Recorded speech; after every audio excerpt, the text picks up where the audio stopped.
Hello everyone, this is Sudhir and welcome to our YouTube channel. Today we discuss next topic और ये last topic है हमारा reorganisation of state, राज्यों का पुनर्गठन। इसमें हम बात करेंगे राज्यों के पुनर्गठन के बारे में कि राज्यों का पुनर्गठन है वो कैसे हुआ। पिछली क्लास में हमने प्रिंसली जो स्टेट थे उनके बारे में डिस्कस है वो किया था, खासकर मणिपुर को हमने डिस्कस किया था, हैदराबाद को डिस्कस किया था, जम्मू कश्मीर को हम आगे डिस्कस है वो करेंगे जो 8th चैप्टर होगा हमारा उसमें।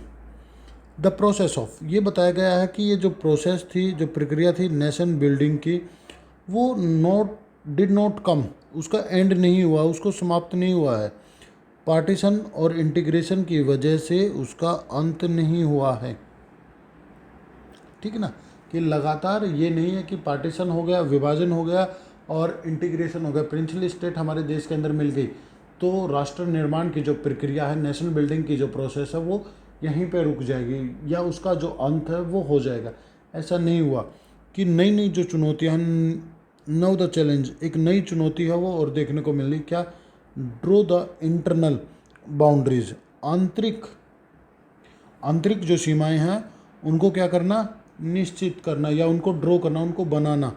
ऑफ द इंडियन स्टेट्स, जो भारतीय जो स्टेट हैं उनकी बाउंड्री को निश्चित करना, उनकी बाउंड्री को क्या करना, उनकी बाउंड्री को बनाना या उनको ड्रॉ करना, ये एक सबसे बड़ी समस्या है वो सामने आई। The boundary had to be drawn in a way so that the linguistic and cultural diversity of the country की could be reflected without affecting the unity of the nation। इसने ये बताया कि हमारी देश के अंदर जो सीमा है उनका, ये जो इंटरनल जो बाउंड्रीज हैं उनको आप निर्धारित तो कीजिए, लैंग्वेज और कल्चरल डाइवर्सिटी को मद्देनज़र रखते हुए कि उसमें जो झलक है वो दिखाई देनी चाहिए। आप कैसे भी उन चीज़ों को डिवाइड कर लीजिए पर उन क्षेत्रों के अंदर आपको डाइवर्सिटी अधिक देखने को मिलनी चाहिए, किसको, लैंग्वेज को लेकर और कल्चरल को लेकर। बट उसके साथ साथ कोई चीज़ इफेक्ट नहीं होनी चाहिए, तो वो जो चीज़ है वो है यूनिटी, कि देश की एकता के ऊपर किसी प्रकार का कोई प्रभाव है वो नहीं पड़ना चाहिए। Our national government had rejected या our central government has rejected this division as artificial. जो आर्टिफिशियल जो डिवीज़न हो रहा था उसको उन्होंने क्या कर दिया, रिजेक्ट कर दिया। रिजेक्ट का मतलब होता है खारिज करना। जो अंग्रेज़ों ने हमारे देश का जो विभाजन किया था या इंटरनल जो बाउंड्री बनाई थी, तो जो सेंट्रल गवर्नमेंट थी, बाद में जो इंटरिम गवर्नमेंट थी, उसने इस चीज़ को खारिज कर दिया कि भाई हम नहीं मान रहे, हम अपने अनुसार हम वो काम करेंगे। एंड द गवर्नमेंट प्रॉमिस्ड, और गवर्नमेंट ने प्रॉमिस किया किसके आधार पे, लैंग्विस्टिक, भाषाई के आधार पे, या जो भाषाई जो सिद्धांत है उसको आधार मान के राज्यों का जो निर्माण है वो किया जाएगा। Formation of state on the basis of the linguistic principle. 1920 में क्या हुआ, एक सेशन है वो हेल्ड हुआ कांग्रेस का इन नागपुर में एक कांग्रेस का एक जो सेशन है वो हेल्ड हुआ। ठीक ना, हेल्ड का मतलब होता है कि एक जो सेशन है वो किया गया। द कांग्रेस अप्रूव, और कांग्रेस ने उस चीज़ को अप्रूव कर दिया, मान्यता दे दी। दिस प्रिंसिपल, कौन से प्रिंसिपल को, ये आप मुझे एक बार कमेंट करके बताओगे कि कौन से प्रिंसिपल को इस सेशन में मान्यता है वो दे दी या इस चीज़ को अप्रूव कर दिया गया।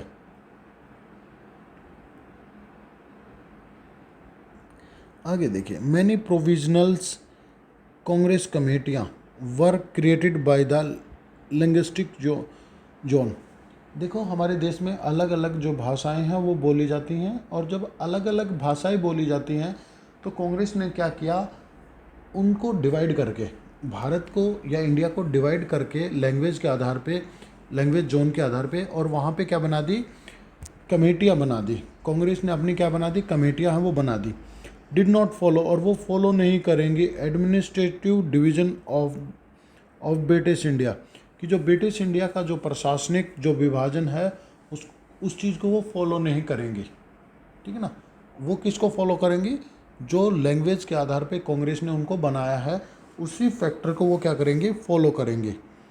आफ्टर द इंडिपेंडेंट या पार्टीशन, पार्टीशन और इंडिपेंडेंट के बाद काफ़ी जो चीज़ें हैं उनमें बदलाव आया, काफ़ी ज़्यादा जो चीज़ें हैं वो बदल गई, चेंज हो गई। आवर लीडर्स, हमारे जो लीडर्स हैं उनको चिंता होने लग गई कि जो भी हमारे जो नेता थे उनको चिंता होने लगी, यदि स्टेट को हम बना देंगे on the basis of language, भाषा के आधार पे यदि हम राज्यों का निर्माण कर देंगे, किसका निर्माण कर देंगे, राज्यों का यदि हम निर्माण कर देंगे भाषा के आधार पे, तो हमारे जो लीडर्स थे, जो नेता थे, उनको चिंता होने लगी, वो वरीड थे, ठीक ना। आवर लीडर्स वॉज वरीड, वो चिंतित थे। क्यों चिंतित थे? क्योंकि काफ़ी ज़्यादा जो प्रॉब्लम है वो फेस करने को मिलेंगी। जैसे कि जब हमारे देश के काफ़ी ज़्यादा टुकड़े हो जाएंगे तो इससे देश को टूटने की समस्या बनी रहेगी, ठीक है ना। देश को टूटने की जो खतरा है वो बना रहेगा। दूसरी चीज़ है अव्यवस्था फैल जाएगी, ठीक है ना। अव्यवस्था का मतलब होता है कि देश के अंदर अराजकता फैल जाएगी, कि हर कोई ये कहेगा कि आप हमको आज़ाद कर दीजिए, या आज़ाद का मतलब यहाँ पे ये है कि आप हमें अलग एक अलग क्या बना दीजिए, स्टेट बना दीजिए। तो मतलब जो क्षेत्रीय जो भाषाएं हैं वो भी क्या हो जाएंगी, खड़ी हो उठेंगी। The central leaders decided postpone this matter, postpone कर देना इस मैटर को, इस विवाद को क्या कर देना, पोस्टपोन कर देना भाई। बिकम, क्यों? क्योंकि प्रॉब्लम ऑफ प्रिंसली स्टेट, क्योंकि अभी तक जो प्रिंसली जो स्टेट की जो प्रॉब्लम थी वो भी सॉर्ट आउट है, वो नहीं हुई थी।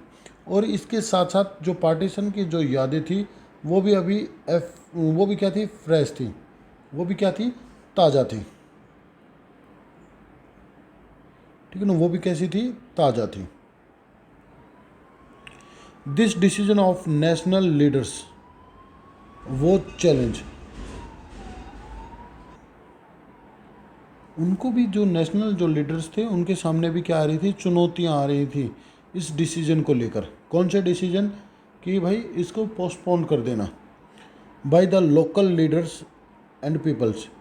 उनको जो चुनौतियों का जो सामना करना पड़ रहा था वो किसके द्वारा करना पड़ रहा था, लोकल लीडर्स और लोगों के द्वारा उस चीज़ को एक चुनौती है वो मिल रही थी।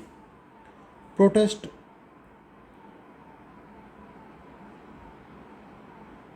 देखिए आगे, प्रोटेस्ट बिगिन, ठीक है ना। एक प्रोटेस्ट है वो शुरू हो गया in the Telugu speaking area, जो जहाँ पे तेलुगु जो भाषा जो बोली जाती थी उन एरिया के अंदर एक प्रोटेस्ट है वो शुरू हो गया। In the old Madras, old Madras जो प्रोविंस थी वहाँ पे, एट प्रेजेंट जो तमिलनाडु है, and some part of Karnataka, Kerala and Andhra Pradesh, वहाँ पे एक प्रोटेस्ट है वो शुरू हो गया। और द विशाल आंध्रा मूवमेंट, इसको क्या बोला जाता है, विशाल आंध्रा मूवमेंट के नाम से इसको जाना जाता है। Demanding that the Telugu speaking areas should be separate from Madras province. इन्होंने ये कहा कि इस मूवमेंट के अंदर ये कहा कि आप हमको अलग कर दीजिए, जो तेलुगु जो भाषा बोलने वाले जो लोग हैं उनको सेपरेट कर दीजिए, अलग कर दीजिए, किससे, मद्रास प्रोविंस से, ठीक है ना। And made into A separate या न्यू प्रोविंस इज आंध्रा, कि आप उसको अलग कर दीजिए या एक अलग से क्या बना दीजिए, स्टेट बना दीजिए, या एक अलग से एक प्रांत बना दीजिए आंध्रा का नाम, आंध्रा के नाम से। ऑल द पॉलिटिकल फोर्स, जितनी जो पॉलिटिकल जो फोर्स थी वर फेवर, वो फेवर में थी, वो समर्थन में थी, किसके, of linguistic reorganisation of state, कि राज्यों का जो गठन है या फॉर्मेशन ऑफ स्टेट है वो किसके ऊपर होना चाहिए, on the basis of language, ठीक है ना। वो लैंग्वेज के ऊपर क्या थी, वो सहमत थी। मोस्टली जो पॉलिटिकल जो फोर्सेज थी वो क्या थी, सहमत थी। सेंट्रल गवर्नमेंट वॉज कन्फ्यूज्ड, वो क्या थी, कन्फ्यूज्ड थी भाई, क्या थी, वो कन्फ्यूज थी कि बनाया जाए या नहीं बनाया जाए। यदि बना दिया जाएगा तो और कल और भी जो प्रॉब्लम्स है वो क्रिएट होंगी, और भी जो राज्य हैं वो डिमांड करेंगे। तो यहाँ पे क्या थे कि जो ये जो मूवमेंट्स जो चला हुआ था उसको जो लीड कर रहे थे वो कर रहे थे पोट्टी श्री रामुल्लू, इसको लीड कर रहे थे, वो कांग्रेस के लीडर भी थे और गांधीयन भी थे, गांधीवादी विचारधारा के व्यक्ति थे। ही स्टार्टेड, इन्होंने स्टार्ट की इनडेफिनेट फास्ट स्ट्राइक, अनिश्चित भूख हड़ताल है उसको शुरू है वो किया। आफ्टर 56 डेज, आफ्टर 56 डेज, लगभग 56 दिनों के बाद ही वॉज डाइड, वो मर गया। भूख के कारण वो क्या हो गया, मर गया। आफ्टर द डेथ, डेथ के बाद क्या हुआ, उसकी मृत्यु के बाद क्या हुआ, violence activity and great unrest in Andhra Pradesh region, कि आंध्र प्रदेश रीजन के अंदर क्या हुआ कि वायलेंस एक्टिविटी है वो कंडक्ट होने लगी और अराजकता है वो फैल गई, लोग सड़कों के ऊपर है वो उतर आए। मैनी पीपल वर इंजर्ड, काफ़ी लोग हैं वो घायल हो गए, इंजर्ड हो गए, और lost their lives in people in police firing, काफ़ी लोगों ने अपनी जो जान है वो गंवाई और काफ़ी लोग क्या हो गए, घायल हो गए पुलिस की फायरिंग से। जो पुलिस को जो फायरिंग का जो आदेश है वो दे रखा था, उसकी वजह से काफ़ी जो लोग हैं वो घायल हो गए बेटा। मैनी लीडर रिजाइंस, काफ़ी लीडरों ने क्या कर दिया था, त्याग पत्र दे दिया था। देयर सीट, अपनी सीट से इन प्रोटेस्ट में जो मूवमेंट चल रहा था उस समय काफ़ी लोगों ने या काफ़ी जो नेता थे उन्होंने क्या किया था, अपना जो त्याग पत्र है वो दे दिया था। फाइनली दिसंबर 1952, फाइनली दिसंबर 1952 के अंदर पीएम ने अनाउंस की, घोषणा की, the formation of A separate Andhra state, कि आंध्र प्रदेश को या आंध्रा को एक स्टेट बनाने के लिए क्या की गई, घोषणा है वो की गई। किसके द्वारा, पीएम के द्वारा। स्ट्रगल वॉज स्टार्ट, अभी जो एक्चुअल जो स्ट्रगल था वो अभी स्टार्ट हुआ था फॉर मेकिंग, कि भाई जो और भी जो संघर्ष है या और भी जो स्टेट है वो क्या करेंगे, other states on linguistic making on, वो भी क्या करेंगे, डिमांड करेंगे, वो भी संघर्ष करेंगे, अपने आप को अलग राज्य बनाने के लिए जो मांग है वो करेंगे। इसी चीज़ को देखते हुए सरकार ने एक सेंट्रल जो गवर्नमेंट थी उसने अपॉइंट कर दिया एक स्टेट रीऑर्गेनाइजेशन कमीशन को। किसको बना दिया, स्टेट रीऑर्गेनाइजेशन कमीशन को बना दिया। कब, 1953 में, 1953 के अंदर इसको बना दिया। इन 1956, इसने 1956 में अपनी जो रिपोर्ट है वो दी। कब, 1956 में। जैसे ही इसने अपनी रिपोर्ट दी और इसकी जो रिपोर्ट को क्या कर दिया गया, पास कर दिया गया। ठीक है, इसकी जो रिपोर्ट है उसको क्या कर दिया गया, पास कर दिया गया। The commission in the report accept, जो कमीशन की जो रिपोर्ट थी उसमें एक्सेप्ट कर लिया गया कि जो बाउंड्री ऑफ द स्टेट, जो स्टेट की जो बाउंड्री होगी should be reflect boundary of different language, की वो जो बाउंड्री होगी, वो जो बाउंड्री जो दर्शाई जाती है दो राज्यों के बीच में, वो किस चीज़ का प्रतीक होगा कि ये डिफरेंट लैंग्वेज वाले राज्य हैं। ठीक है ना, वो डिफरेंट लैंग्वेज बोलने, डिफरेंट स्पीकिंग लैंग्वेज वाले स्टेट हैं, इस चीज़ को वो क्या करेंगे, दर्शाएंगे।